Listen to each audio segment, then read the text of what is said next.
noches. Yo soy Lady Kaboom. Bienvenidos a la hora macabra, donde lo paranormal susurra, lo inevitable se revela y el miedo encuentra su voz. Hoy, en la hora macabra, sirenas, las voces que llaman desde el agua. Comenzamos. Hay un detalle que aparece una y otra vez en los diarios de navegación, en testimonios de pescadores y en relatos transmitidos durante generaciones en pueblos costeros de distintas partes del mundo. No hablan primero de una figura, ni de una cola de pez, ni de una mujer sentada sobre una roca. Hablan de una voz que parece surgir del agua cuando todo alrededor permanece en silencio. No es un grito, no es un canto perfectamente definido. Es algo mucho más difícil de explicar. Algunos dicen que parece alguien llamándolos por su nombre. Otros aseguran que se asemeja a una conversación lejana, como si hubiera personas hablando justo detrás de la niebla.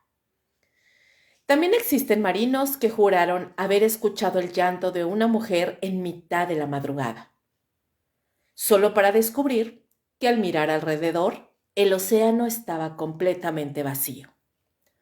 Lo más inquietante no es que estos relatos existan, es que aparecen separados por miles de kilómetros y por cientos, incluso miles de años. Cuando escuchamos la palabra sirena, casi todos imaginamos el mismo personaje, una mujer hermosa con cola de pez que canta para atraer marineros. Es la imagen que el cine, la literatura moderna y los cuentos infantiles terminaron fijando en nuestra memoria. Pero esa versión es apenas una pequeña parte de una historia muchísimo más antigua. Porque antes de convertirse en un personaje fantástico, las sirenas eran algo diferente. Eran una advertencia, una explicación para aquello que el mar parecía esconder. Y sobre todo, una presencia que muchas personas aseguraban haber experimentado sin necesidad de verla. El océano tiene una capacidad extraña para alterar nuestra percepción. Quien ha pasado una noche frente al mar sabe que el sonido de las olas nunca es exactamente igual. Hay momentos en los que el viento parece transportar murmullos. La nieve deforma las distancias.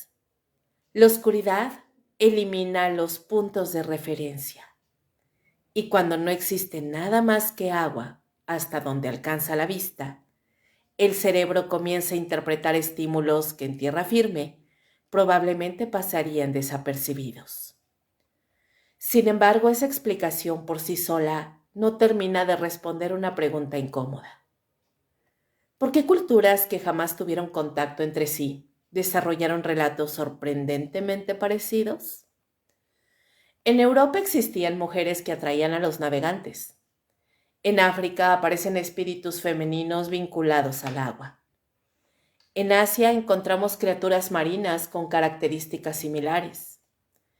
En América, mucho antes de la llegada de los europeos, ya circulaban historias sobre entidades que habitaban ríos, lagunas y mares, capaces de fascinar o desorientar a quienes se acercaban demasiado. Los nombres cambian, las descripciones también, pero la idea permanece. Algo habita en el agua, algo que parece comprender a los seres humanos y algo que, en ocasiones, intenta llamar su atención. ¿Se trata únicamente de un mito que evolucionó de formas distintas? ¿Es el resultado de fenómenos naturales mal interpretados durante siglos? ¿O estamos frente a una de esas historias que sobreviven precisamente porque nacieron de experiencias reales que nadie consiguió explicar del todo? Esta noche no vamos a intentar convencerte de que las sirenas existen. Tampoco voy a decirte que todo puede resolverse con una explicación científica sencilla. La realidad suele ser bastante más incómoda que cualquiera de esos extremos. Vamos a recorrer testimonios documentados, bitácoras de navegación, tradiciones orales, investigaciones históricas y explicaciones propuestas por la psicología, la biología y la acústica. Veremos cómo nació el mito, cómo fue transformándose con el paso de los siglos y por qué, incluso hoy, siguen apareciendo personas que aseguran haber escuchado algo imposible cuando el mar queda completamente en silencio. Porque quizá el verdadero misterio nunca haya sido descubrir si existen las sirenas. Tal vez la pregunta correcta sea otra. ¿Por qué desde hace miles de años, cuando el océano parece pronunciar un nombre en mitad de la noche, siempre hay alguien dispuesto a jurar que esa voz la llamaba a él? Mucho antes de que alguien dibujara a una mujer con cola de pez sobre la portada de un libro, el mar ya daba miedo. No porque escondiera monstruos, sino porque era probablemente el lugar más desconocido del planeta. Hoy basta abrir una aplicación para saber dónde termina una tormenta, qué profundidad tiene una bahía o cuánto falta para llegar al puerto más cercano.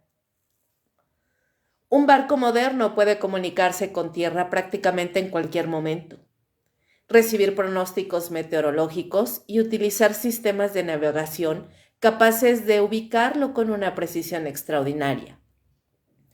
Pero durante la mayor parte de la historia humana nada de eso existía.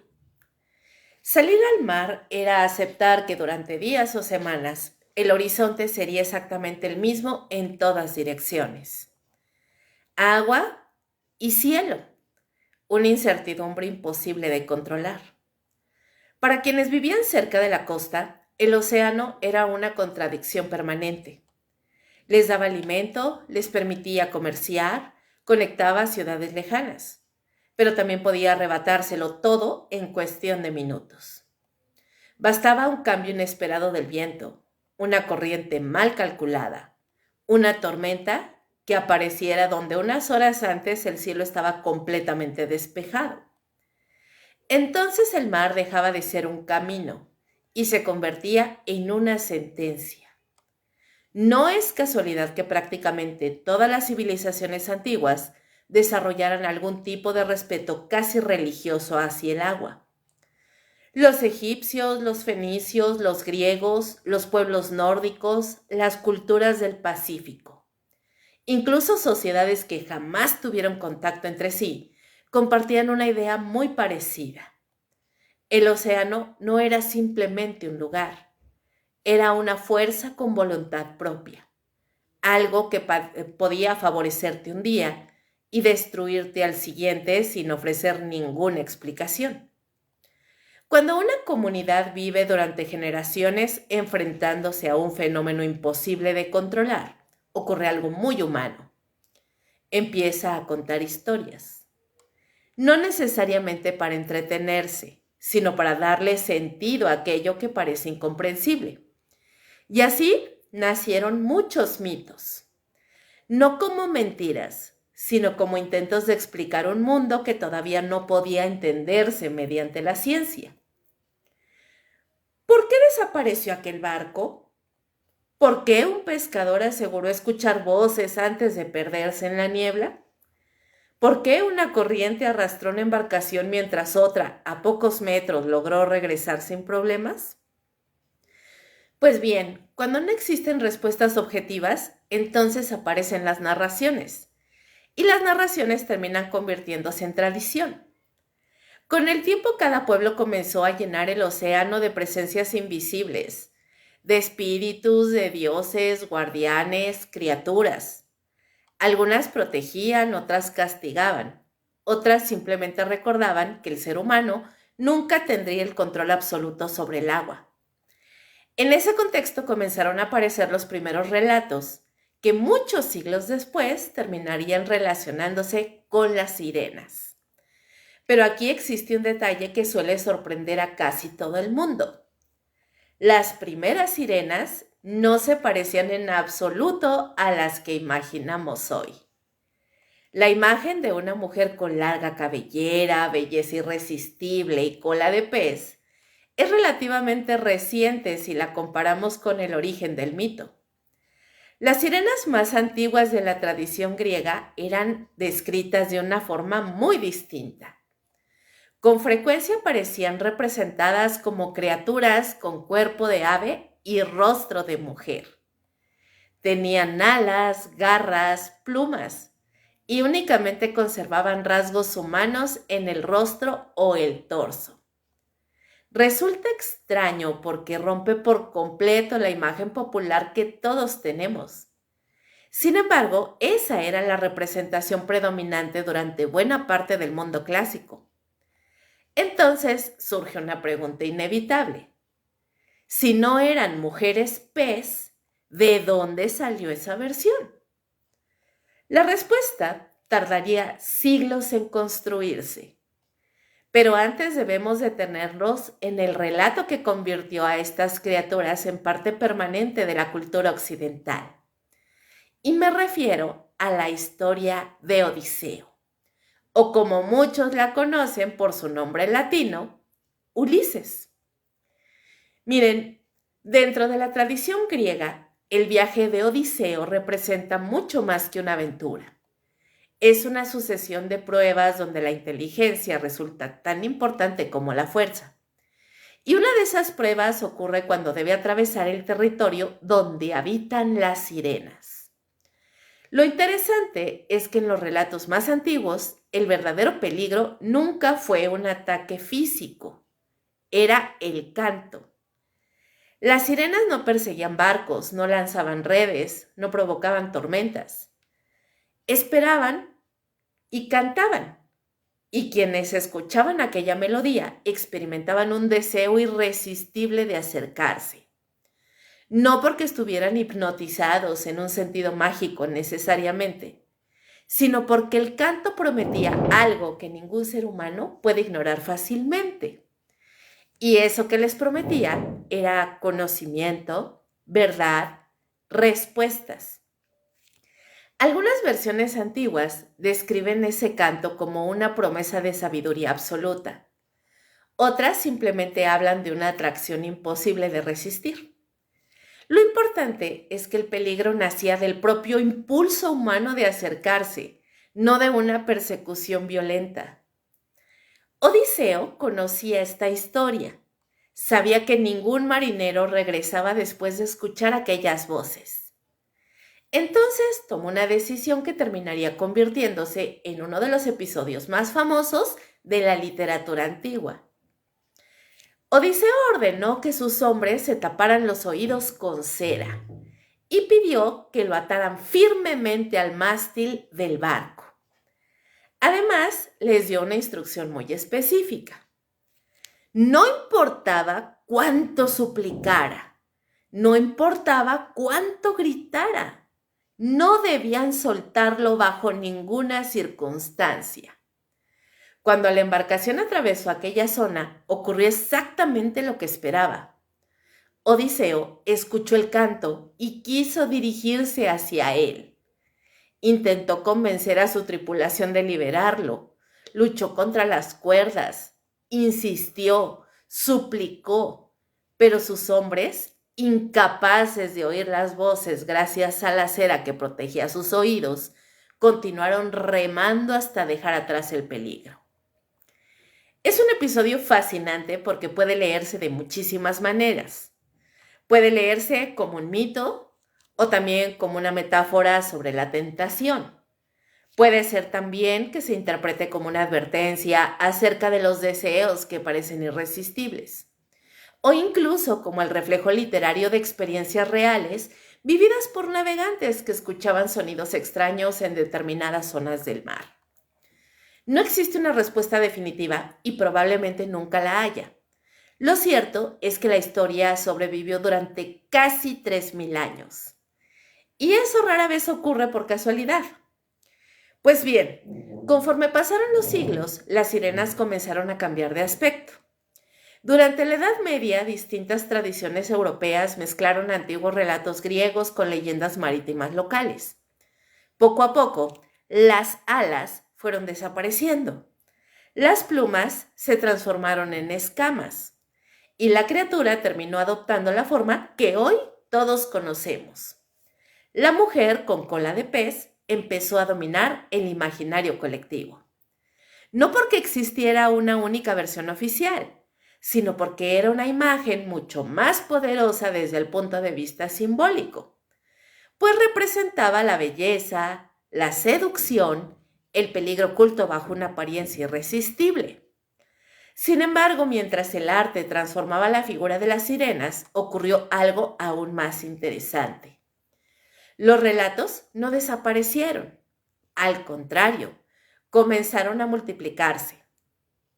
Marinos de distintas épocas siguieron afirmando que en determinadas condiciones el mar parecía producir voces imposibles. Algunos hablaban de cantos, otros de lamentos. Otros simplemente aseguraban haber sentido la certeza de que alguien los observaba desde el agua. Y lo más curioso es que muchas de esas personas jamás habían leído la Odisea. Vaya, ni siquiera conocían la versión griega del mito. Entonces la pregunta vuelve a aparecer. Si las historias viajaban más despacio que los barcos, ¿cómo es que pueblos separados por océanos enteros terminaron imaginando presencias tan parecidas? Quizá las sirenas no nacieron porque alguien inventó una buena historia. Quizá nacieron porque desde que el ser humano comenzó a navegar, el océano siempre ha tenido una extraña capacidad para hacer que las personas crean haber escuchado algo. Y cuando aparentemente no había nadie ahí, es cuando surgen los mitos. Y ese fenómeno, lejos de limitarse al mundo griego, aparecería una y otra vez en culturas que jamás compartieron el mismo mar. Si las sirenas fueran únicamente un invento de la antigua Grecia, probablemente esta historia terminaría ahí. Un mito, una gran obra literaria, un símbolo que sobrevivió gracias a la influencia de la cultura griega sobre el resto del mundo. Pero el problema es que el mapa no encaja con esa explicación, porque cuando uno empieza a revisar las tradiciones populares de distintos continentes, descubre algo que resulta difícil de ignorar. Las sirenas cambian de nombre, cambian de aspecto, cambian de idioma, pero nunca terminan de desaparecer. Y en muchos casos aparecen en lugares donde la influencia griega fue mínima o inexistente cuando nacieron esos relatos. Eso obliga a hacerse una pregunta mucho más interesante. ¿Ustedes creen que estamos viendo el mismo mito viajando por el mundo? ¿O es que son diferentes culturas intentando explicar una experiencia parecida? La respuesta, como suele ocurrir en estos temas, probablemente no sea completamente una ni completamente la otra. Comencemos por el norte de Europa. En las costas de Escocia e Irlanda existe desde hace siglos una de las leyendas más conocidas del folclore celta, las selkis. A diferencia de las sirenas tradicionales, las selkis no viven permanentemente con forma humana ni con cola de pez. Según la tradición, son focas que pueden desprenderse de su piel para adoptar apariencia humana cuando llegan a tierra. Muchas historias cuentan que algún pescador encontraba esa piel escondida, la ocultaba y obligaba a la selkie a permanecer viviendo entre los humanos. Algunas leyendas incluso hablan de matrimonios y familias formadas de esa forma. Pero el desenlace casi siempre era el mismo. Tarde o temprano, la selkie encontraba su piel y regresaba al mar. No importaba cuánto quisiera a sus hijos. No importaba cuánto tiempo hubiera permanecido entre las personas. El océano siempre terminaba llamándola de vuelta. Esta es una historia profundamente melancólica y muy distinta a la imagen de la sirena seductora que intenta destruir barcos. Aquí el miedo no proviene del ataque, proviene de la imposibilidad de pertenecer completamente a un solo mundo. Ahora, si viajamos hacia Europa del Este, encontramos otra figura fascinante, las rusalcas.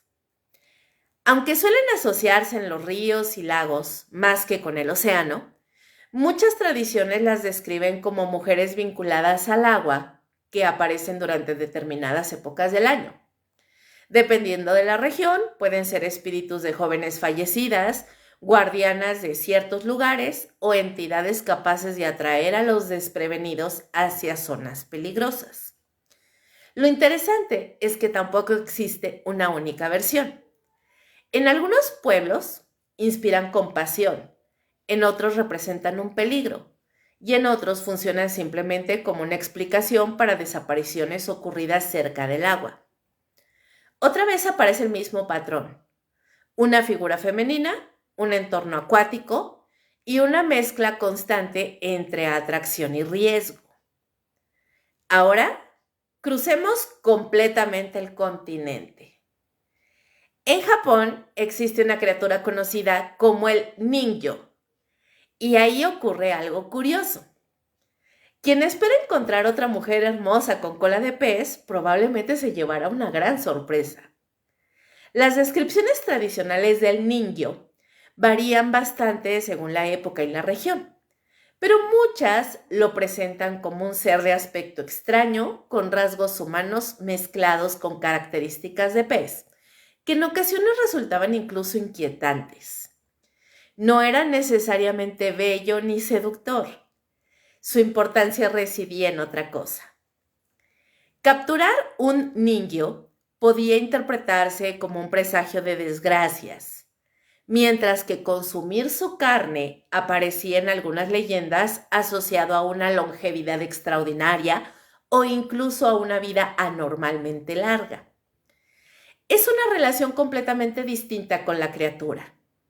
No seduce, no encanta y tampoco intenta atraer marinos. Sin embargo, sigue existiendo la idea de un ser híbrido que conecta el mundo humano con las profundidades del agua.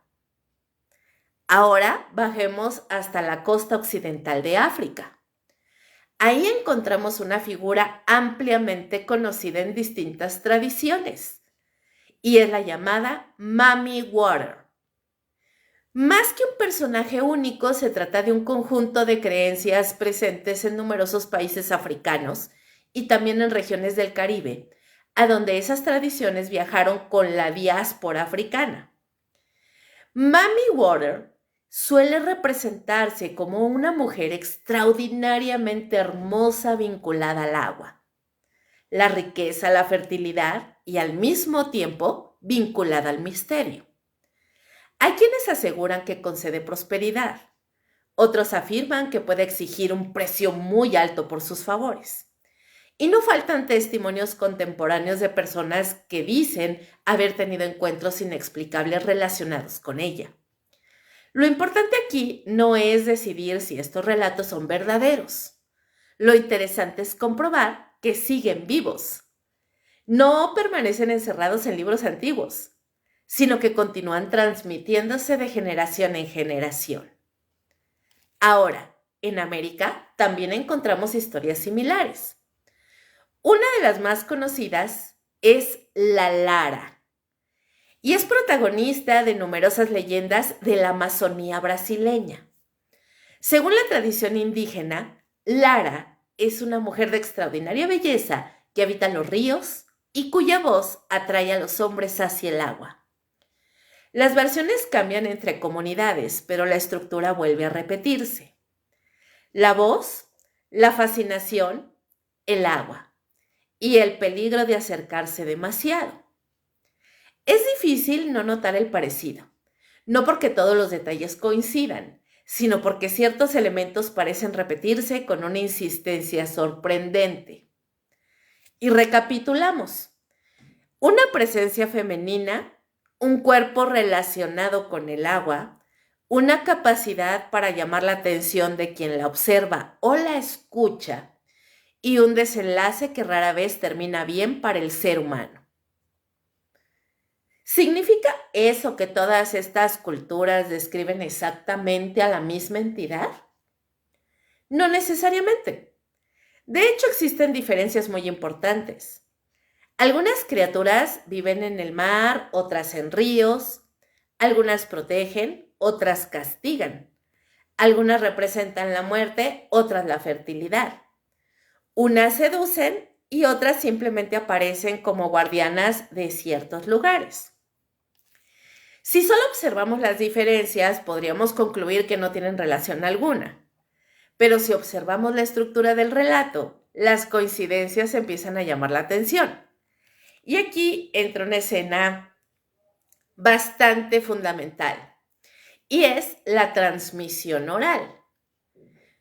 Durante la mayor parte de la historia humana, las personas no aprendían estas historias leyendo libros, las escuchaban, porque un abuelo se las contaba a sus nietos, un pescador las compartía al regresar del mar, un marinero relataba lo ocurrido durante un viaje mientras reparaba las redes. Cada narrador modificaba pequeños detalles. El siguiente añadía otros. Y con el paso de los siglos, una misma historia podía transformarse enormemente sin perder su núcleo principal. Ese proceso explica por qué los mitos evolucionan. No permanecen congelados, se adaptan a cada cultura, absorben nuevas creencias, cambian de idioma, incluso modifican las apariencias de sus protagonistas, pero conservan aquello que resulta esencial. En este caso, la advertencia. No te acerques demasiado al agua. No confíes ciegamente en lo que crees haber visto. Y sobre todo, no sigas una voz cuyo origen no puedes identificar. Sin embargo, hay investigadores que consideran que la transmisión oral no explica absolutamente todo. El psiquiatra y filósofo Carl Gustav Jung propuso la idea de que ciertos símbolos aparecen de forma muy recurrente en culturas muy distintas porque forman parte de lo que llamó el inconsciente colectivo. Desde esa perspectiva, figuras como las sirenas podrían representar un arquetipo, es decir, una imagen profundamente humana que surge una y otra vez sin necesidad de que exista un contacto directo entre quienes la imaginan. Es una hipótesis influyente, pero no es la única. Otros antropólogos sostienen que las similitudes pueden explicarse por experiencias compartidas. Después de todo, todos los seres humanos observan el mismo océano. Todos enfrentan tormentas, todos experimentan fatiga, todos escuchan sonidos extraños cuando el viento sopla sobre el agua. Quizá diferentes culturas terminaron construyendo historias parecidas porque reaccionaban ante fenómenos naturales similares. Y aún así, queda un detalle difícil de ignorar. En muchos testimonios modernos, personas que jamás habían oído hablar de la Selkis, de Mummy Water o de la Lara describen sensaciones sorprendentemente parecidas. Hablan de una presencia, de una voz, de la impresión de que algo inteligente parece observar desde el agua. ¿Es el cerebro completando información cuando enfrenta un entorno desconocido? ¿Es el poder de los relatos transmitidos durante siglos, influyendo incluso en quienes creen no conocerlos? ¿O existe algún fenómeno ambiental que todavía no comprendemos del todo? Todavía es muy pronto para responder, porque antes de hablar de psicología, de acústica o de biología, conviene escuchar a quienes aseguraron haber visto o al menos oído algo imposible. Y algunos de esos testimonios quedaron escritos en documentos que todavía pueden leerse siglos después. Hay una enorme diferencia entre un mito y un testimonio. Un mito puede sobrevivir durante siglos porque forma parte de la cultura de un pueblo. Un testimonio, en cambio, nace cuando una persona asegura haber visto, escuchado o experimentado algo que considera real. Eso no significa que el testimonio sea necesariamente cierto, porque la memoria falla, la percepción puede engañarnos, el miedo modifica la forma en que interpretamos lo que vemos. Pero cuando relatos muy parecidos aparecen una y otra vez en distintas épocas y escritos por personas diferentes, dejan de ser simplemente curiosidades. Se convierten en algo digno de ser investigado. Y eso es exactamente lo que ocurre con las sirenas. Al revisar diarios de navegación, bitácoras navales y recopilaciones de tradición marítima, uno descubre que las historias sobre presencias femeninas en el agua no fueron un invento exclusivo de poetas o novelistas. También aparecen en documentos redactados por hombres cuyo trabajo consistía precisamente en observar el mar. Hay que entender el contexto. Durante siglos, un capitán llevaba una bitácora no para entretener a futuros lectores, sino para registrar el viaje.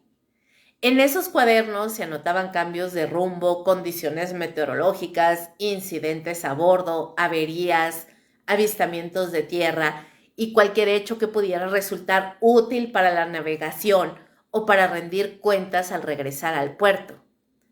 No eran diarios personales escritos pensando en la posteridad, eran documentos de trabajo. Precisamente por eso llaman la atención ciertas anotaciones que vistas desde la actualidad resultan desconcertantes.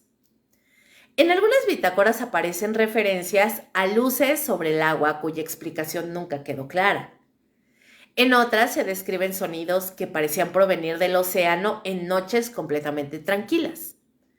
También existen registros de figuras observadas a gran distancia que nunca pudieron identificarse con certeza. La mayoría de esos apuntes son extremadamente prudentes.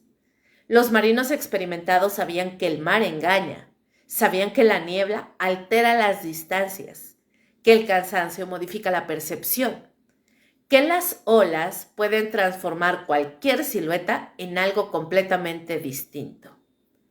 Por eso resulta poco frecuente encontrar afirmaciones categóricas. Lo habitual era describir el fenómeno sin asegurar su origen, y sin embargo, esas descripciones terminaron alimentando la imaginación de quienes las leían. Uno de los ejemplos más conocidos pertenece a un personaje cuya vida está rodeada de debates históricos por muchas razones, pero cuyo diario de viaje contiene una observación que suele aparecer siempre que se habla de sirenas. El 9 de enero de 1493, durante su primer viaje por el Atlántico, Cristóbal Colón escribió que había visto 3 sirenas emergiendo del mar. Ahora bien, aquí conviene detenernos, porque la historia suele contarse de forma incompleta. Muchas publicaciones afirman simplemente que Colón vio sirenas, como si hubiera asegurado encontrarse frente a criaturas idénticas a las de los cuentos. Pero eso no fue exactamente lo que escribió. En su registro dejó claro que aquellas figuras no eran tan hermosas como se decía en las leyendas, y comentó que de alguna manera tenían rasgos que parecían humanos, aunque diferentes de lo esperado. Ese detalle suele pasarse por alto. No describió una visión espectacular, más bien dejó constancia de algo extraño que no coincidía del todo con las historias que él conocía. Hoy la explicación más aceptada es bastante sencilla. Es muy probable que hubiera observado manatís. Miren, estos mamíferos marinos vistos a cierta distancia, especialmente con mala visibilidad y después de semanas de navegación, pueden levantar la parte del cuerpo fuera del agua y realizar movimientos que, interpretados rápidamente, recuerdan vagamente a una figura humana. ¿Caso resuelto? Bueno, no del todo, porque esa explicación funciona razonablemente bien para el registro de Colón, pero no necesariamente para todos los demás. Y ahí comienza el verdadero problema. Durante los siglos siguientes aparecen relatos similares repartidos por prácticamente todas las rutas marítimas importantes. No siempre hablan de sirenas. En ocasiones describen únicamente una figura. Otras veces mencionan una mujer flotando sobre las olas. Algunos hablan de voces, otros de cantos, otros simplemente dicen haber sentido una presencia observándolos desde el agua. Resulta llamativo que muchos pescadores, incluso en épocas recientes, eviten utilizar la palabra sirena. Prefieren expresiones mucho más ambiguas. Algo estaba ahí, había alguien en el agua, no era un animal que yo conociera. Esa prudencia aparece constantemente en la tradición oral. No porque quienes cuentan estas historias pretendan demostrar nada, sino porque ellos mismos no saben exactamente qué experimentaron. Y quizá esa incertidumbre sea mucho más interesante que cualquier afirmación rotunda. En las comunidades pesqueras abundan relatos transmitidos de padres a hijos, historias que rara vez llegan a los periódicos o a los libros. No suelen hablar de encuentros extraordinarios, hablan de pequeñas anomalías. Un silbido donde no había nadie, una voz arrastrada por el viento, una sombra que desaparece cuando la embarcación cambia de rumbo. Luces que parecen seguir al barco durante algunos minutos antes de perderse bajo el agua. Muchas veces esas experiencias reciben explicaciones completamente naturales, como por ejemplo corrientes, mamíferos marinos, aves, fenómenos atmosféricos. Y aún así, algunos pescadores continúan diciendo que hay noches en las que el mar se comporta distinto. No es una categoría científica, es una expresión nacida de la experiencia. Significa que algo en el ambiente parece fuera de lugar. El sonido cambia, la superficie del agua refleja la luna de una forma extraña, incluso el silencio parece diferente. Curiosamente, investigadores dedicados a recopilar tradición marítima han encontrado descripciones muy parecidas en países separados por miles de kilómetros. No porque todos hablen de sirenas, sino porque muchos coinciden en una sensación difícil de explicar. La impresión de que el océano, en determinadas circunstancias, parece adquirir una especie de presencia. A finales del siglo XIX y durante el XX, diversas expediciones científicas interesadas en la antropología y el folclore comenzaron a registrar estos relatos antes de que desaparecieran con las generaciones más antiguas. Los investigadores entrevistaban pescadores, fareros, capitanes y habitantes de pequeñas comunidades costeras. Su objetivo no era demostrar la existencia de criaturas marinas, era documentar la tradición oral, y descubrieron algo fascinante. Los detalles cambiaban enormemente, pero ciertos elementos permanecían. El agua, la noche, la niebla, las voces. Y la recomendación de no responder cuando alguien parece llamarte desde el mar sin que exista una fuente visible. Ese último consejo aparece repetido en culturas completamente distintas. No porque alguien presentara pruebas de un peligro sobrenatural, sino porque generaciones enteras habían aprendido que seguir un sonido desconocido sobre el agua podía terminar en una tragedia, pero muy real. Bastaba perder la orientación, alejarse demasiado de la costa o interpretar mal una corriente.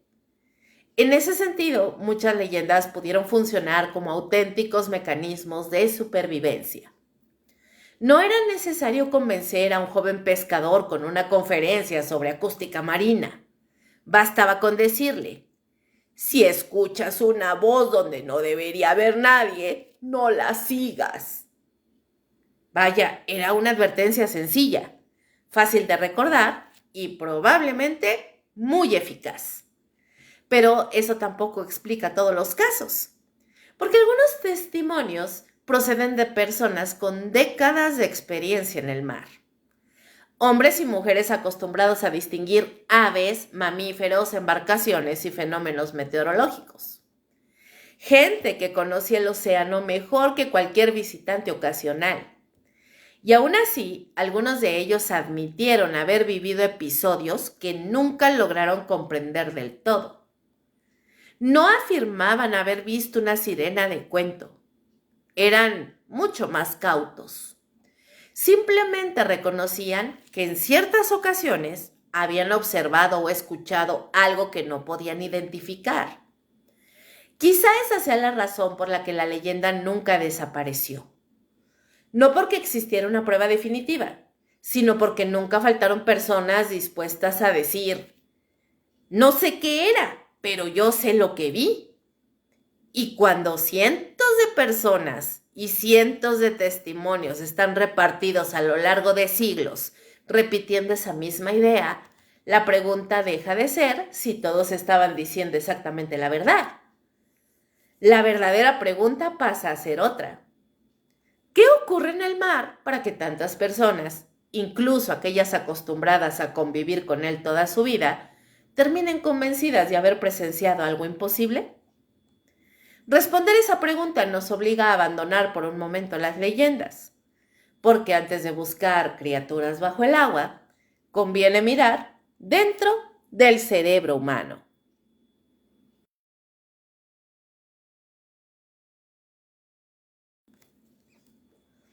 Después de escuchar tantos relatos repartidos entre siglos, culturas y océanos distintos, resulta tentador pensar que todos describen exactamente el mismo fenómeno.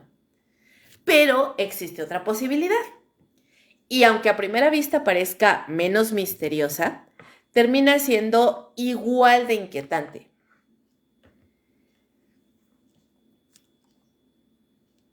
¿Y si algunas de estas sirenas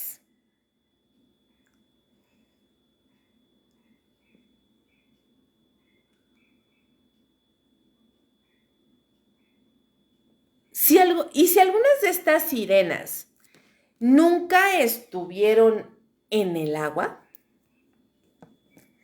¿Y si nacieron dentro de la cabeza de quienes aseguraban haberlas visto?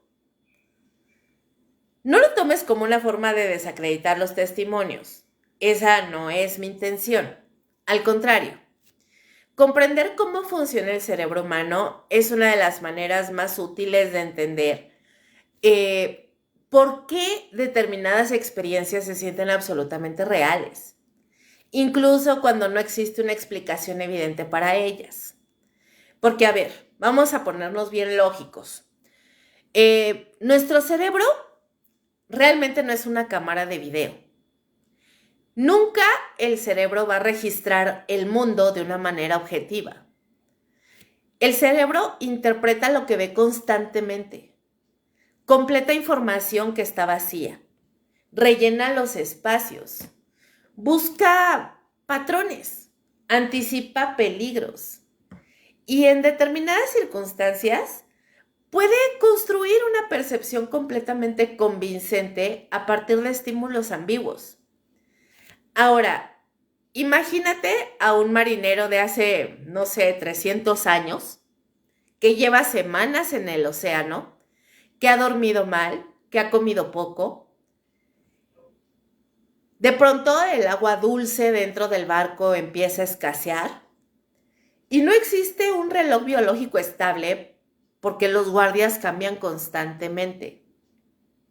Durante la noche observa la misma oscuridad una y otra vez, día tras día. El sonido del mar nunca desaparece.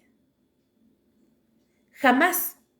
Las olas golpean el casco, las cuerdas crujen, el viento silba entre los mástiles, el barco entero vibra con cada movimiento.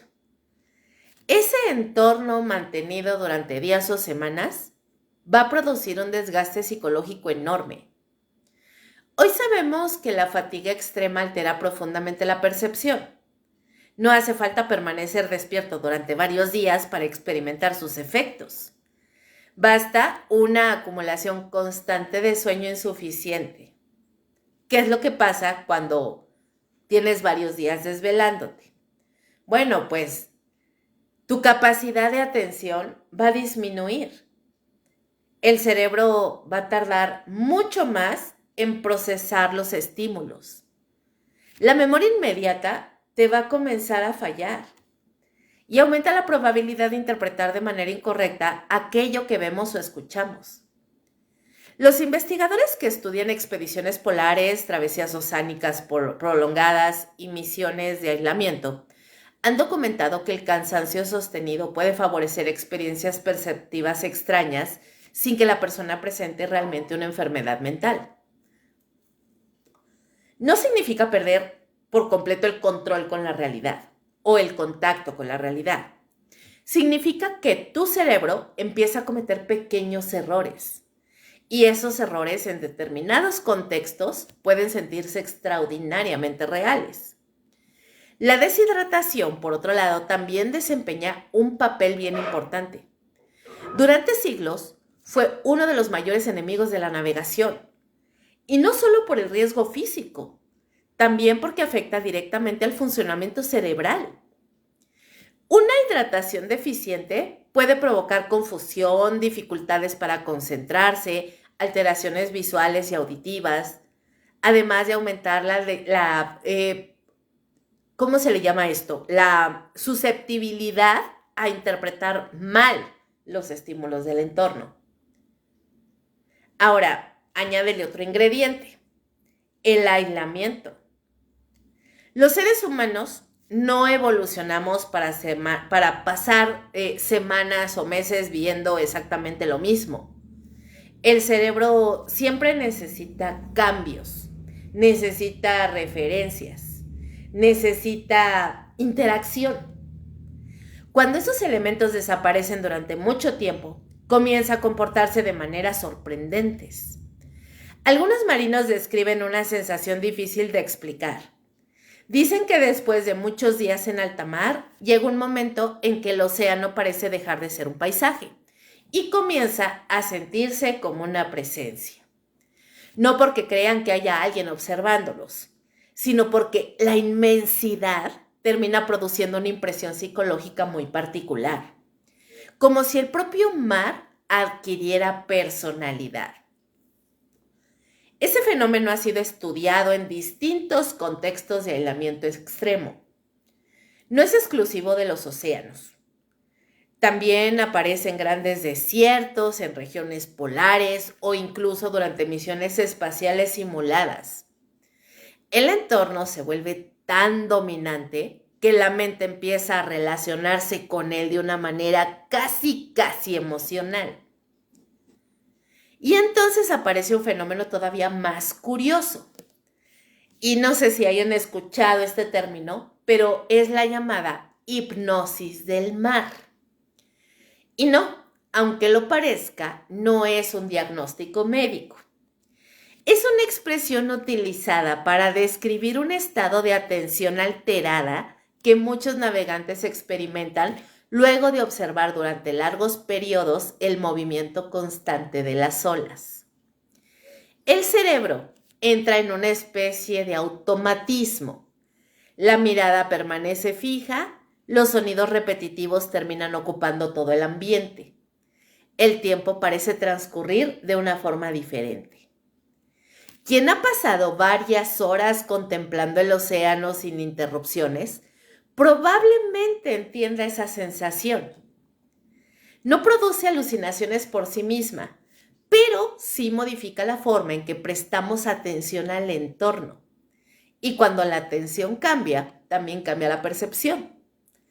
Algo parecido ocurre con los espejismos. Solemos asociarlos únicamente al desierto. Sin embargo, sobre el mar también existen fenómenos ópticos extraordinariamente complejos. Las diferencias de temperatura entre distintas capas de aire pueden curvar la luz y producir imágenes distorsionadas. Por ejemplo, barcos que parecen flotar sobre el horizonte, que es la que le llaman Fata Morgana. No sé si ya la hayan escuchado. Hay también otro fenómeno de costas que aparentan estar mucho más cerca de lo que realmente están. Objetos cuya forma cambia conforme se desplazan. Y como les decía, uno de los fenómenos más conocidos es el que recibe el nombre de Fata Morgana. Se los explico. Es una especie de espejismo superior, capaz de deformar objetos situados a gran distancia. Por ejemplo, una embarcación puede adquirir una silueta completamente distinta. Una roca puede parecer una torre. Incluso animales marinos pueden proyectar figuras difíciles de reconocer cuando las condiciones atmosféricas son muy particulares. No es magia, es simple y llanamente física, pero el resultado puede ser sorprendentemente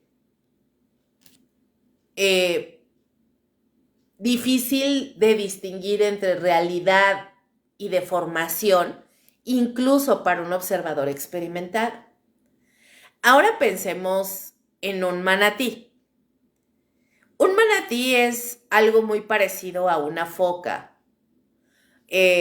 Imagínate entonces un manatí, imagínate una foca o imagínate un grupo de aves emergiendo parcialmente entre las olas deformadas por un espejismo. El cerebro dispone de apenas unos cuantos microsegundos para interpretar esa escena. Y como siempre hace, rellena los espacios que están faltando. Y ahí entra en juego otro mecanismo fascinante, que es la llamada pareidolia. Todos la hemos experimentado alguna vez, aunque jamás hayan escuchado el término pareidolia. Miren, les explico. La pareidolia es, por ejemplo, cuando estamos volteando hacia las nubes y empezamos a verle forma de un rostro, o de un elefante, o de una figura humana. O cuando estamos observando una montaña y por ahí hay un tronco, un árbol, un poste, y automáticamente tu cerebro lo interpreta como una figura humana en la punta de una montaña, que está lejísimos de ti. De ahí provienen también algunos relatos de que han visto gigantes en las montañas o algo así. Yo no digo que no hayan sido gigantes, o sea, no quiero desacreditar también lo que ve la gente, pero esto de la pareidolia podría ser una posibilidad de por qué tanta gente tiene avistamientos de supuestos gigantes en las montañas, o sirenas en el mar, o caras en las nubes, o que ven a la Virgen de Guadalupe en una tortilla, ¿me entienden?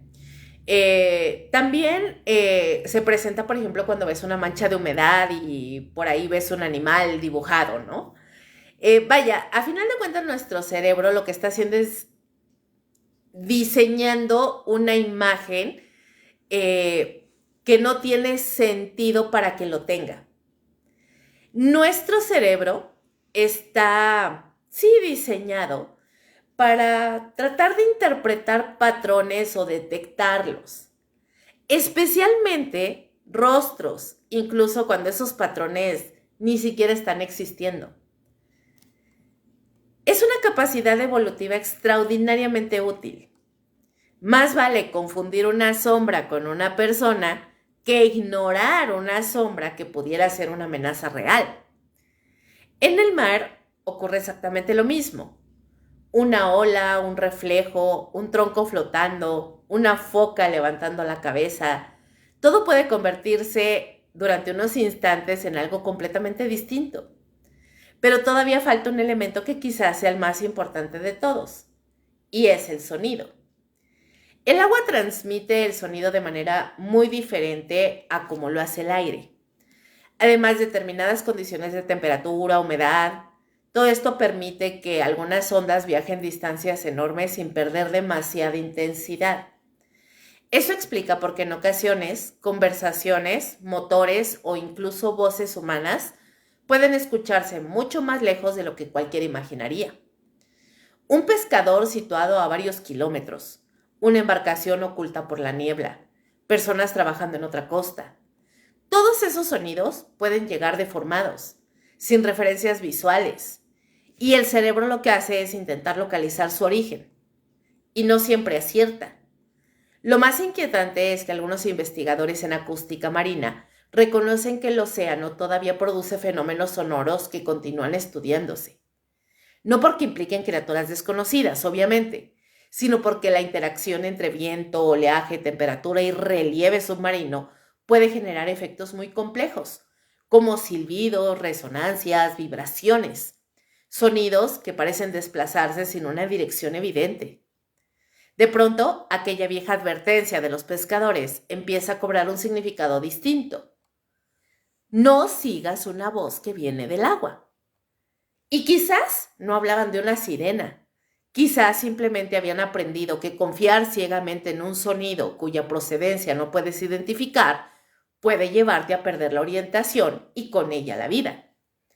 Sin embargo, aunque todas estas explicaciones resultan razonables, todavía dejan algunas preguntas abiertas, porque ayudan a entender por qué alguien podría creer haber visto una figura donde solo había un animal, o escuchar una voz donde únicamente existía un fenómeno acústico.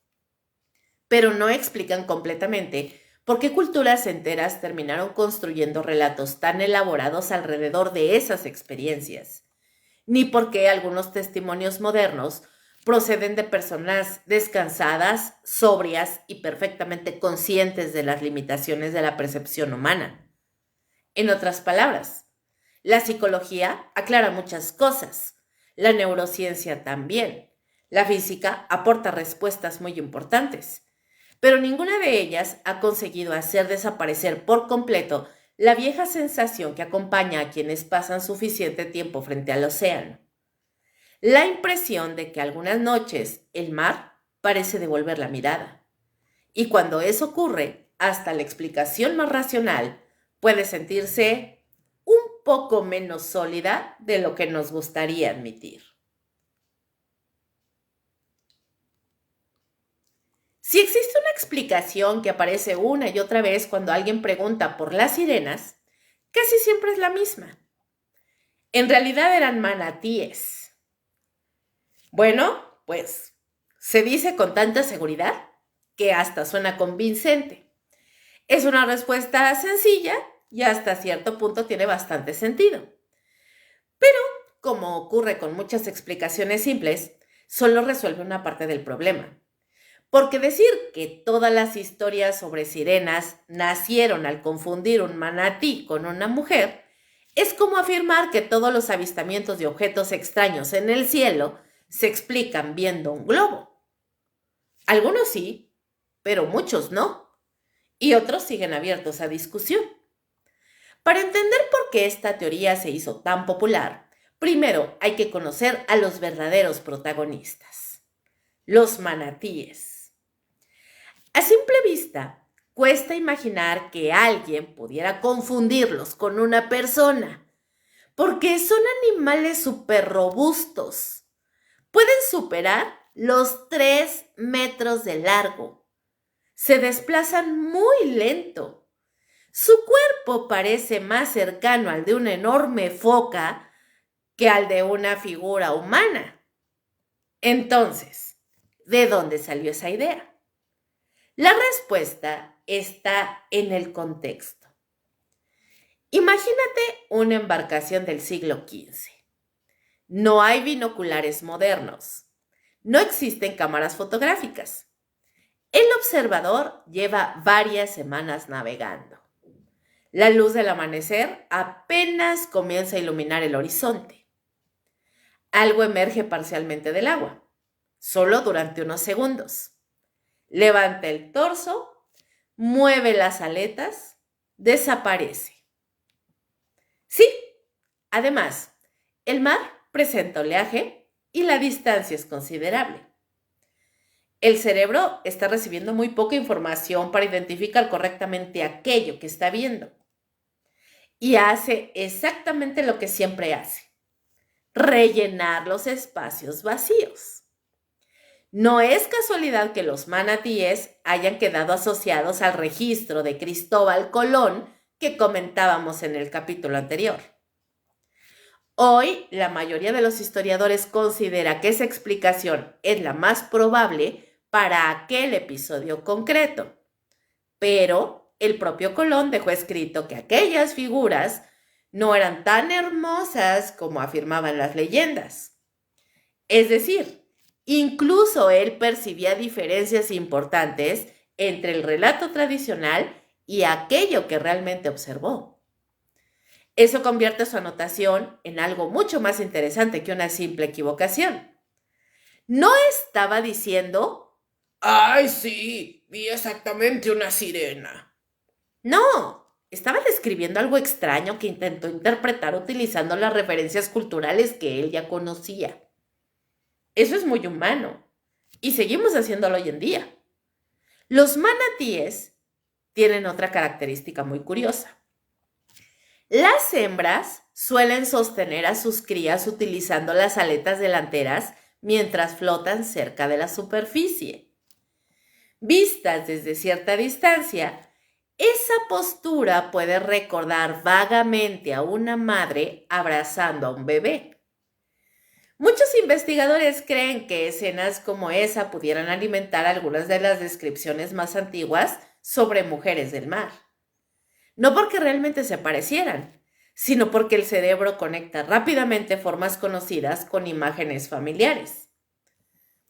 Muy cerca de los manatíes encontramos otro animal igualmente importante para esta historia: el dugongo.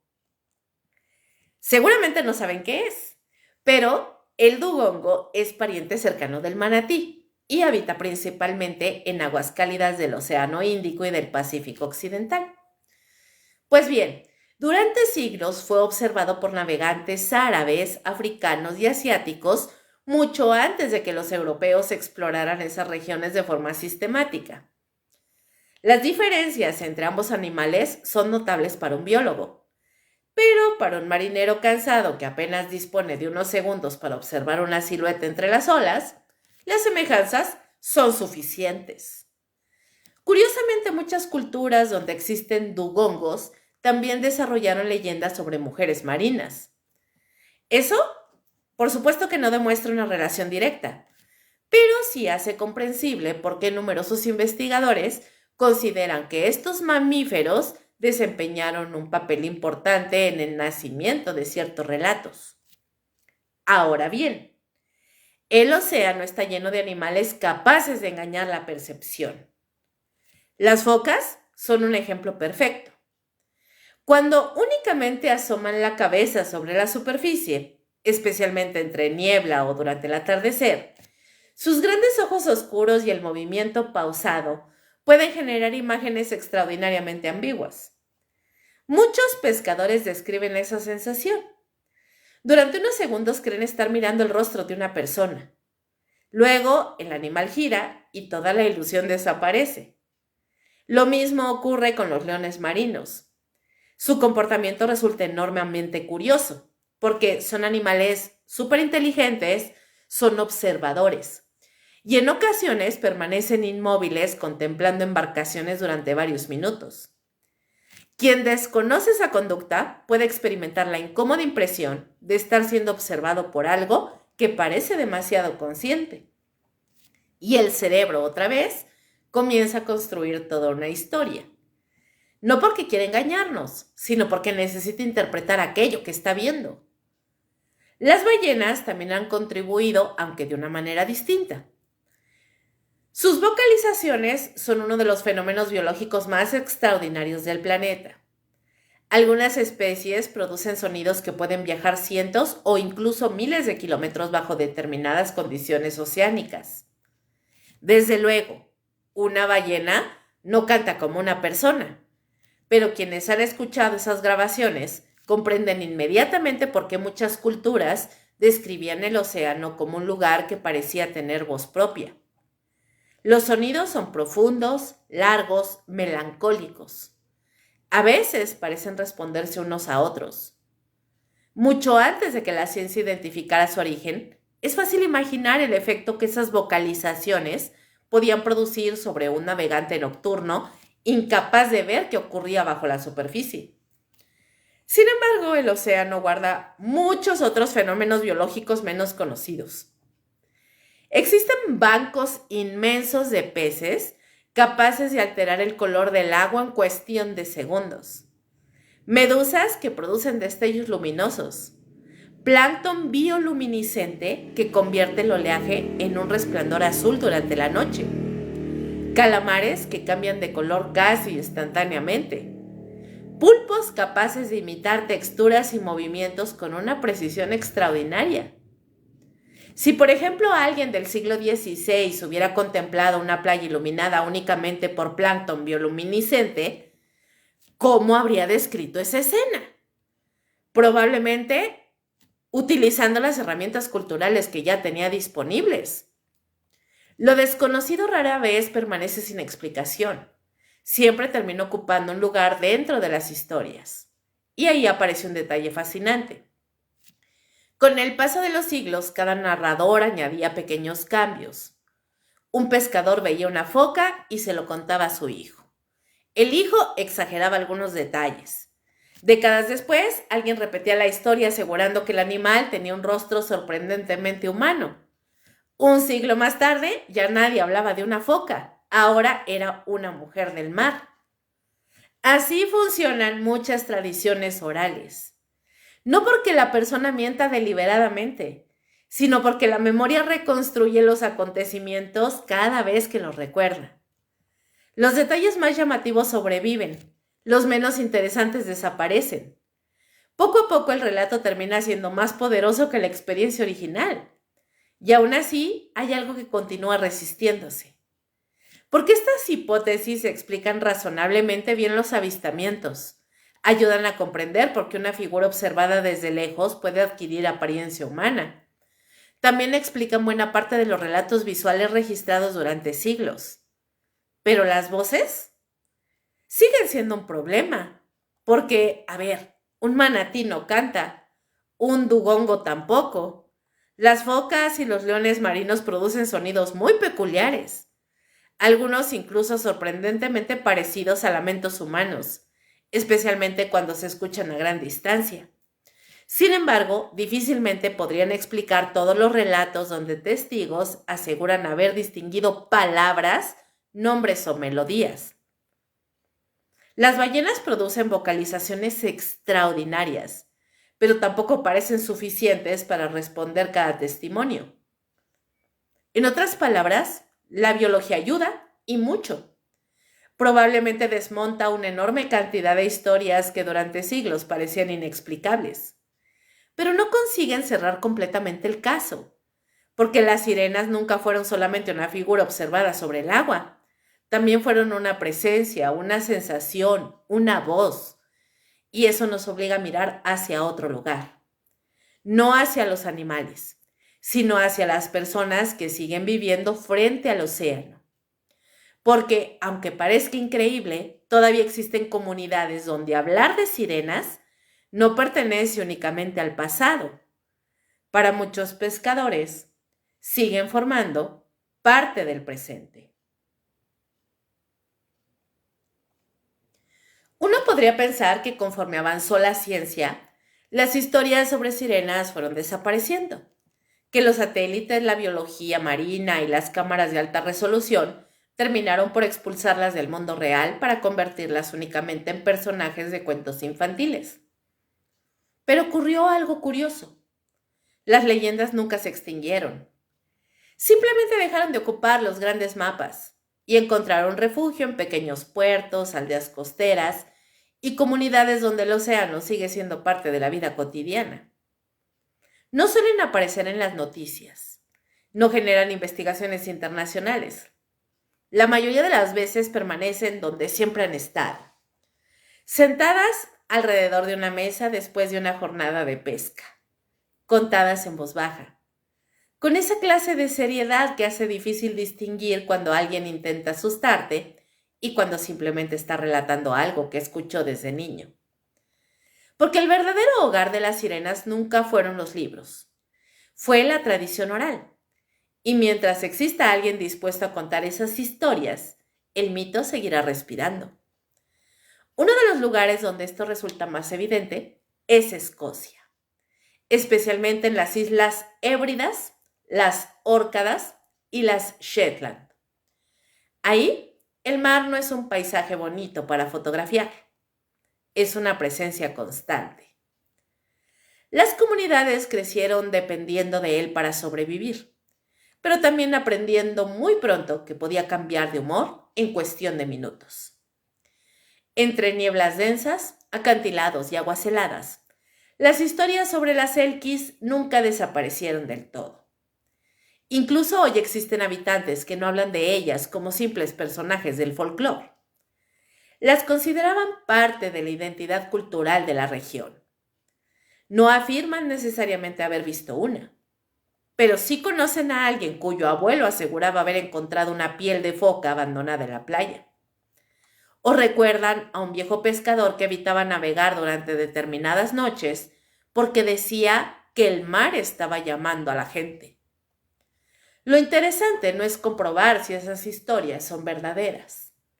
Lo importante es observar cómo siguen formando parte de la vida cotidiana, no como un espectáculo, sino como una advertencia heredada. En Irlanda ocurre algo parecido. Las leyendas sobre mujeres del mar aparecen mezcladas con historias de naufragios, desapariciones y fenómenos atmosféricos difíciles de explicar. Hay pequeños pueblos donde todavía se conservan relatos de familias enteras que aseguraban haber escuchado cantos durante noches de niebla. La explicación más racional suele apuntar al viento, las aves marinas o la propagación del sonido sobre el agua. Sin embargo, quienes crecieron escuchando esas historias rara vez sienten que una explicación elimine completamente el misterio. Porque para ellos el relato nunca pretendió demostrar que existieran criaturas sobrenaturales. Pretendían recordar que el océano merece respeto, que basta un instante de confianza excesiva para no volver jamás. Muy lejos de Europa, al otro lado del planeta, Japón también ofrece un contraste fascinante. Ahí, las historias relacionadas con el Ningyo sobreviven de una manera distinta. No suelen aparecer asociadas a seducción ni cantos hipnóticos. Más bien forman parte de una visión tradicional donde el mar es un espacio habitado por fuerzas que no siempre resultan comprensibles para los seres humanos. Existen templos que conservan objetos atribuidos, según la tradición local, a antiguos Ningyo. La inmensa mayoría de los investigadores considera que esas piezas corresponden a elaboradas falsificaciones realizadas hace siglos, combinando restos de distintos animales. Una práctica relativamente conocida en algunas regiones de Asia. Sin embargo, esos objetos nunca fueron importantes únicamente por su autenticidad. Su verdadero valor reside en la historia que representan. Funcionan como recordatorios materiales de un mundo donde el océano todavía guardaba secretos imposibles de explicar. Si cruzamos hacia el Caribe, el escenario vuelve a cambiar. Aquí las leyendas marinas mezclan tradiciones indígenas, africanas y europeas. El resultado es un mosaico de relatos donde aparecen mujeres vinculadas al agua, espíritus protectores y entidades capaces de conceder fortuna o provocar desgracias. Muchos pescadores mayores continúan hablando del mar utilizando expresiones que sorprenden a quien viene de una ciudad. No dicen simplemente que había mala mar. Afirman que el agua estaba rara o que esa noche era mejor dejar tranquilo al océano. Puede parecer superstición, pero muchas veces esas frases esconden décadas de experiencia observando corrientes, mareas, cambios de viento y comportamientos animales que un visitante difícilmente percibiría. En Brasil ocurre algo similar con la figura de la Lara. Especialmente en comunidades cercanas a la Amazonía, la leyenda permanece viva no como un cuento para turistas, sino como parte de la memoria colectiva. Muchos habitantes distinguen perfectamente entre la historia tradicional y la realidad cotidiana. No aseguran convivir con una mujer de cola de pez, pero tampoco consideran absurda la posibilidad de que ciertos lugares del río produzcan experiencias difíciles de explicar. Existen zonas donde los sonidos viajan de forma extraña, sectores donde la niebla aparece con enorme rapidez, áreas en las que la vegetación modifica la percepción de las distancias. Todo eso termina alimentando una narrativa que lleva siglos transmitiéndose. Y aquí aparece un detalle muy interesante. Cuando antropólogos y especialistas en folclore entrevistan a pescadores actuales, descubren que la mayoría ya no habla de monstruos, habla de sensaciones. Sentí que alguien estaba ahí. Escuché una voz, pero nunca encontré a nadie. Vi una figura y desapareció antes de que pudiera acercarme. esos son relatos mucho más prudentes que los grandes mitos. Y precisamente por eso resultan tan inquietantes. Porque no intentan convencer, no buscan demostrar nada, simplemente describen una experiencia. También es llamativo que muchos pescadores experimentados sean los primeros en ofrecer explicaciones racionales. Ellos conocen los espejismos, saben distinguir el sonido de las focas, de los leones marinos y de determinadas aves. Reconocen cómo cambia la acústica durante ciertas noches. Y aún así, algunos admiten que existen ocasiones en las que el océano produce situaciones que todavía les cuesta interpretar. No hablan de magia, hablan de incertidumbre. Y quizá esa diferencia sea fundamental. Vivimos en una época donde parece que todo debe clasificarse rápidamente. ¿Verdadero o falso? ¿Real o inventado? ¿Ciencia o superstición? Sin embargo, quienes viven permanentemente junto al mar suelen aceptar una tercera posibilidad, la de reconocer que no siempre entienden lo que experimentan. Eso no convierte automáticamente esos relatos en pruebas de la existencia de sirenas, pero tampoco permite descartarlos con una sonrisa burlona. Porque la experiencia humana es mucho más compleja que una respuesta de sí o no.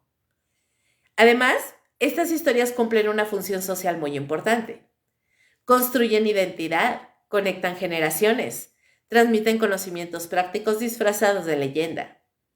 En muchos pueblos costeros, una historia sobre una mujer que atrae pescadores hacia aguas peligrosas puede funcionar. Al mismo tiempo, como una advertencia para evitar corrientes traicioneras, bancos de arena o zonas especialmente peligrosas durante determinadas mareas. La leyenda protege, educa y permanece. Quizá por eso resulta tan resistente al paso del tiempo. No necesita que todos crean literalmente en las sirenas.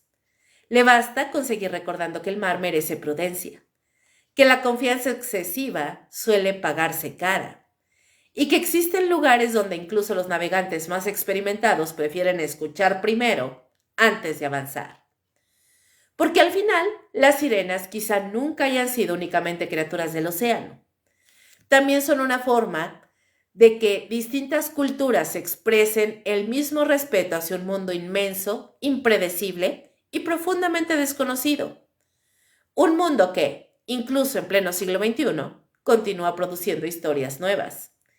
Y precisamente esas historias modernas, alimentadas ahora por cámaras, internet y redes sociales, abrirían un capítulo completamente distinto. Porque si antes bastaba el relato de un pescador para mantener viva una leyenda, hoy basta un video de pocos segundos para que millones de personas vuelvan a preguntarse si, debajo del agua, todavía queda algo esperando ser descubierto.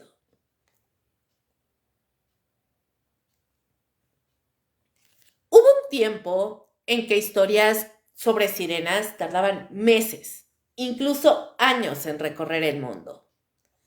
Un marinero regresaba al puerto, contaba lo que había visto, alguien exageraba un detalle, otro añadía uno más. Y para cuando el relato llegaba a otra costa, ya era imposible saber dónde terminaba el hecho y dónde comenzaba la imaginación.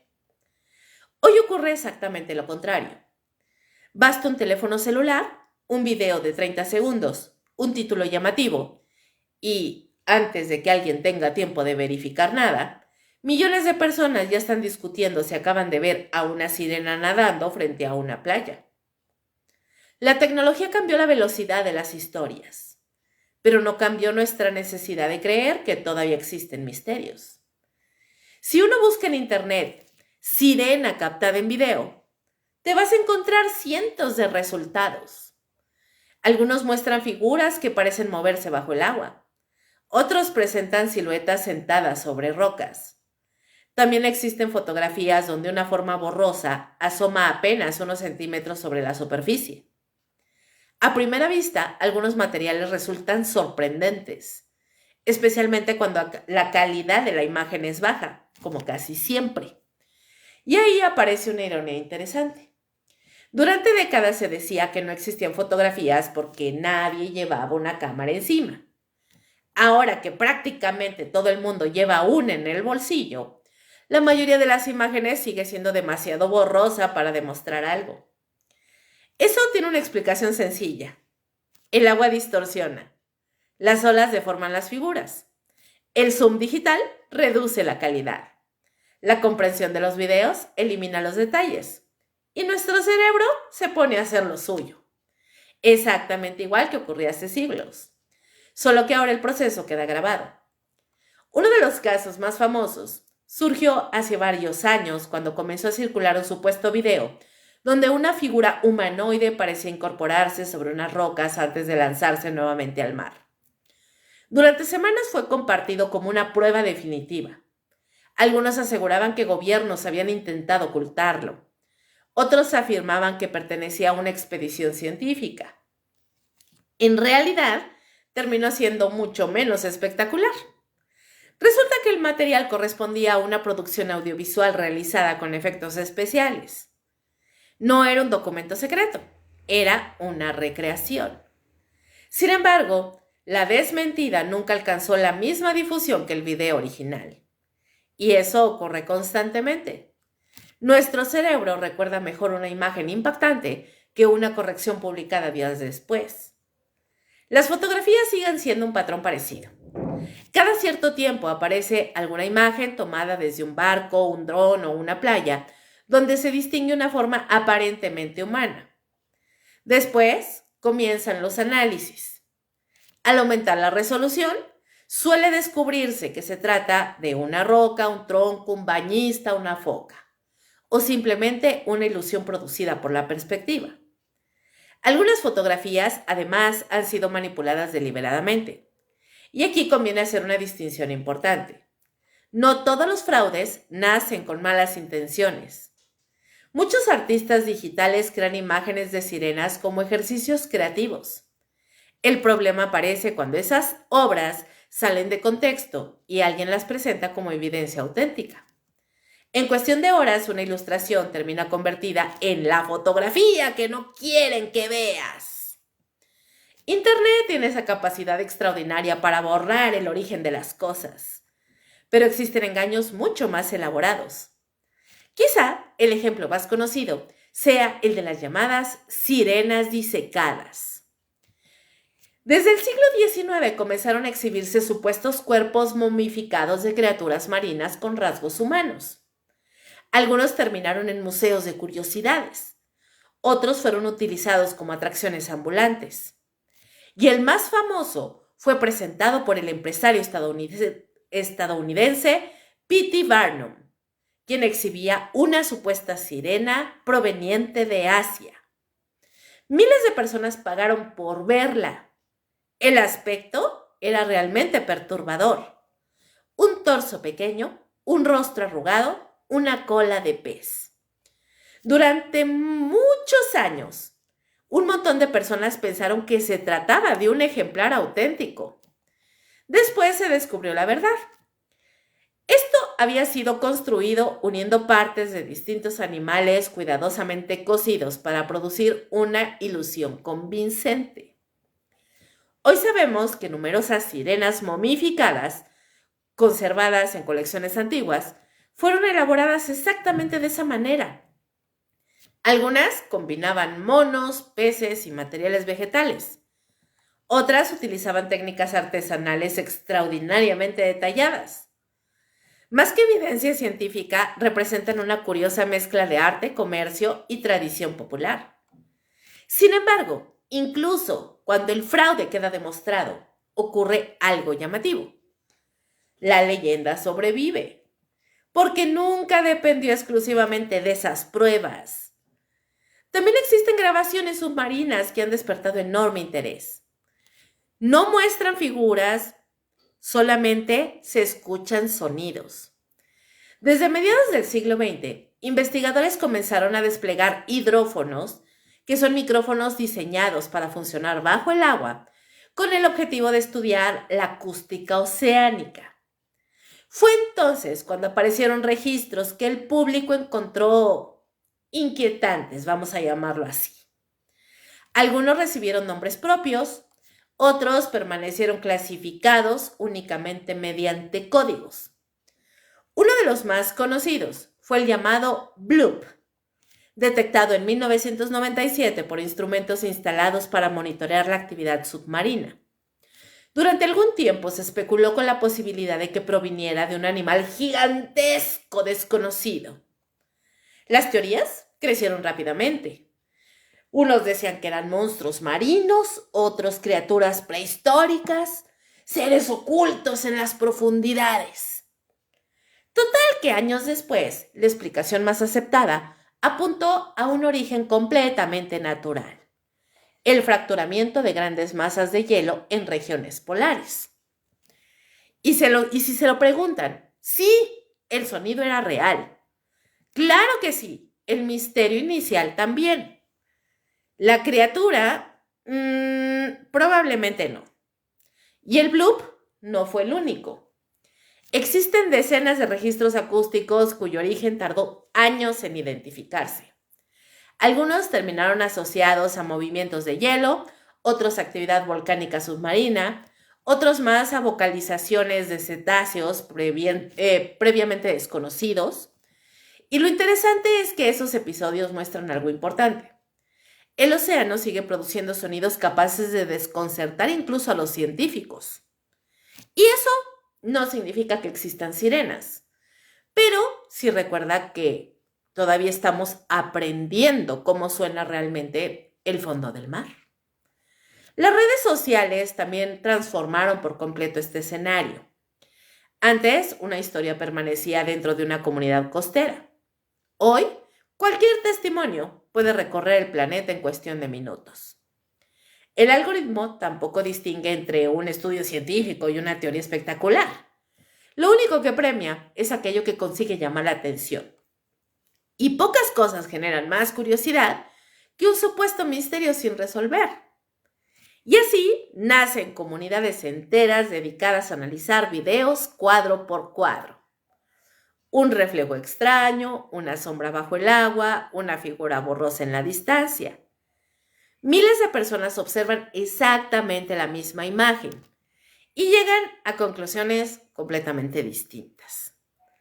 Algunos solo ven una ola, otros están convencidos de haber encontrado la prueba definitiva. En cierto modo no es tan diferente de lo que hacían los antiguos marinos. Ellos observaban el horizonte e intentaban interpretar aquello que apenas alcanzaban a distinguir. Nosotros, hoy en día, hacemos lo mismo, solo que ahora la pantalla sustituyó al océano. Y, sin embargo, hay algo que Internet no ha conseguido cambiar. Después de cientos de videos desmontados, de fotografías manipuladas, de fraudes históricos, de efectos especiales, de explicaciones científicas perfectamente razonables, las historias continúan apareciendo. Eso dice mucho sobre nosotros, quizá más que sobre las propias sirenas, porque demuestra que seguimos sintiendo una profunda fascinación por la posibilidad de que el mundo conserve rincones donde todavía no tenemos todas las respuestas. Y esa fascinación nos lleva inevitablemente a la última pregunta de esta misión. Después de recorrer mitos, testimonios, ciencia, psicología, biología y tecnología, ¿qué es exactamente lo que queda cuando eliminamos todas las exageraciones? ¿Desaparecen por completo las sirenas? ¿O permanece algo que todavía merece ser explicado? Después de recorrer miles de años de historia, mitología, testimonios y ciencia, es momento de hacer una pausa. No para dar una respuesta definitiva, sino para separar cuidadosamente lo que sabemos de lo que únicamente creemos saber. Porque cuando un fenómeno ha sobrevivido tanto tiempo, lo peor que podemos hacer es buscar una explicación única para absolutamente todo. La realidad rara vez funciona así. Lo más probable es que las sirenas no tengan un solo origen, sino muchos. y que cada uno explique una parte distinta del rompecabezas. Empecemos por la biología. Es probablemente el terreno donde existen las respuestas más sólidas. Hoy sabemos que manatís, dugongos, focas, leones marinos e incluso algunas ballenas pueden producir observaciones sorprendentemente ambiguas cuando se encuentran a gran distancia o bajo condiciones atmosféricas poco favorables. También conocemos fenómenos como la bioluminiscencia, capaz de transformar completamente el aspecto del océano durante la noche. Sabemos que determinadas especies emiten sonidos extraordinarios, que algunos animales marinos muestran comportamientos difíciles de interpretar para quien nunca los ha visto. Y entendemos mucho mejor por qué un observador del siglo XV podía describir aquello utilizando el lenguaje de su época. La biología explica una enorme cantidad de historias. Sería absurdo ignorarlo. Pero la biología por sí sola nunca respondió a una pregunta fundamental. ¿Por qué tantas personas aseguran escuchar voces? Y ahí es donde entra la psicología. Durante décadas, la neurociencia ha demostrado que el cerebro no registra el mundo como una cámara de seguridad. Construye una versión del mundo. Cada sonido, cada imagen, cada movimiento, todo pasa primero por un proceso de interpretación. Eso significa que dos personas pueden observar exactamente el mismo fenómeno y comprenderlo de maneras completamente distintas, especialmente cuando existe cansancio, aislamiento, miedo o incertidumbre. En alta mar, todos esos factores suelen aparecer al mismo tiempo. Fatiga, estrés, soledad, oscuridad, horizontes sin referencias. Un paisaje que apenas cambia durante días enteros. Este es el escenario perfecto para que el cerebro complete información incompleta. No porque esté fallando, sino porque precisamente está haciendo aquello para lo que evolucionó. Intentar encontrar sentido. Pero la psicología tampoco elimina completamente el misterio, porque una percepción alterada sigue siendo una experiencia real para quien la vive. La persona no está inventando lo que siente. Simplemente puede estar interpretando de forma incorrecta aquello que realmente sucede. Y aquí es donde encontramos a la acústica. Y quizá esa sea una de las piezas más fascinantes de toda esta historia. El océano es un medio extraordinario para transportar sonido. La humedad, la temperatura, las corrientes de aire, la superficie del agua, todo puede modificar la manera en que una voz, un motor o un animal llega hasta nuestros oídos.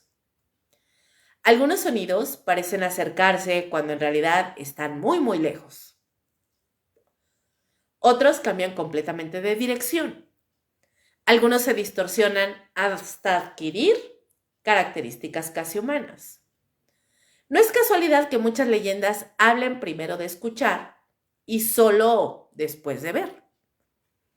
En determinadas condiciones, el oído puede engañarnos incluso antes que la vista. Sin embargo, tampoco aquí terminan las respuestas, porque queda el componente cultural, el folclore, las historias, las creencias transmitidas durante generaciones. Muchas veces imaginamos que una leyenda existe únicamente para entretener, pero la antropología demuestra algo muy diferente.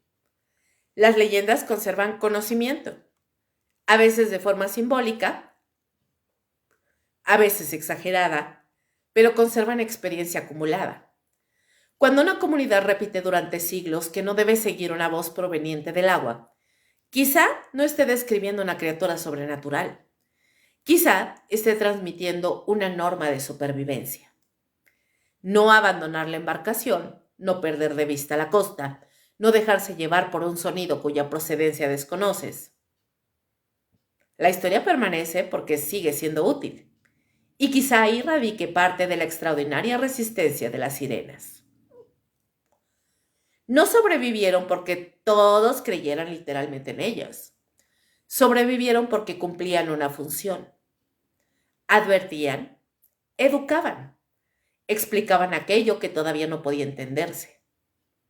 Ahora bien, después de sumar biología, psicología acústica y tradición oral, ¿queda algo sin responder? La respuesta es sí. Y reconocerlo no significa abandonar el pensamiento crítico. Significa aceptar los límites del conocimiento. Todavía existen sonidos submarinos cuyo origen tardó años en comprenderse. Aún descubrimos especies nuevas en las profundidades del océano. Sabemos más sobre la superficie de algunos planetas que sobre enormes regiones del fondo marino terrestre. Eso no demuestra que existan sirenas, pero sí recuerda que el océano continúa siendo uno de los ambientes menos explorados del planeta. Y esa enorme cantidad de territorio desconocido deja espacio para preguntas legítimas. Quizá nunca encontraremos una criatura mitad mujer y mitad pez descansando sobre una roca mientras cantan los navegantes. Probablemente esa imagen pertenezca para siempre al terreno del arte y de la imaginación. Pero reducir toda la historia de las sirenas únicamente a eran manatís también resulta demasiado simple. Porque ignora miles de años de experiencias humanas. Ignora el funcionamiento de la memoria, del miedo, del aislamiento, de la percepción. Y sobre todo, ignora la relación profundamente emocional que nuestra especie mantiene con el océano desde que aprendimos a construir las primeras embarcaciones. Tal vez esa sea la verdadera razón por la que las sirenas nunca desaparecen. No importa cuánto avance la tecnología, seguimos mirando el mar exactamente igual que lo hacían nuestros antepasados. Con fascinación, con respeto y con una pequeña incomodidad difícil de explicar. Porque el océano tiene algo que ningún otro paisaje posee. Puedes observarlo durante horas y aún así sentir que apenas estás viendo la superficie de algo inmensamente más grande. Quizá por eso los relatos siguen apareciendo. No porque existan pruebas concluyentes, sino porque siempre habrá alguien que regrese de navegar, convencido de haber vivido una experiencia que no logra explicar completamente. Y mientras exista una sola persona diciendo, no sé exactamente qué escuché, pero sé que había algo en el agua, la historia volverá a comenzar. No necesariamente como un hecho sobrenatural, ni como una prueba científica, sino como una de esas preguntas que acompañan a la humanidad desde que el primer ser humano decidió abandonar la costa y adentrarse en un horizonte donde el mundo parecía terminar. Porque al final, quizá el verdadero misterio nunca fueron las sirenas. El verdadero misterio es el mar. Ese inmenso territorio que cubre la mayor parte del planeta, que sigue ocultando incontables secretos bajo kilómetros de profundidad y que incluso en una época dominada por satélites, inteligencia artificial y exploración científica, todavía conserva la extraña capacidad de hacer que una persona mire hacia la oscuridad del agua y tenga la incómoda sensación de que, desde algún lugar invisible, algo le está devolviendo la mirada. Hay algo profundamente humano en nuestra necesidad de encontrar significado donde todavía no tenemos respuestas. Lo hacemos cuando miramos el cielo, cuando intentamos explicar nuestros sueños. Y desde hace miles de años también lo hacemos frente al mar. Quizá por eso las sirenas nunca desaparecieron.